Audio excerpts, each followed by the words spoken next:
దైవవాక్కు. తల్లి గర్భం నుండి పుట్టిన వ్యక్తి భూగర్భంలో చేరు ప్రయాణం వరకు ఆ వ్యక్తి ఎన్నుకున్న విధానము లేక మార్గము అతని గమ్యానికి చేరుస్తుంది.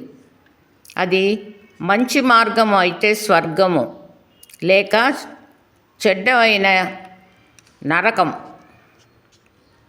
బైబిల్ గ్రంథంలో యేసు ప్రభువు వారు మత్తయి 7:13-14 ప్రబోధించిన మార్గము ఇరుకు మార్గం.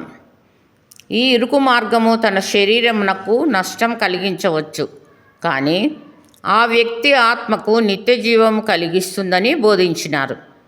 అయితే ఆయన బోధలో విశాల మార్గము అనే మరో మార్గం గూర్చి కూడా చెప్పినారు. ఆ మార్గము నాశనము లేక నరకమునకు దారితీస్తుంది అని బోధించినారు. అదే ప్రభువు వారు మత్తయి 11:28 ప్రయాసపడి పాపభారం మోయుచున్న వార్లారా, నా యొద్దకు రండి, నేను మీకు విశ్రాంతి, నిత్య జీవం ఇస్తానని బోధించినారు.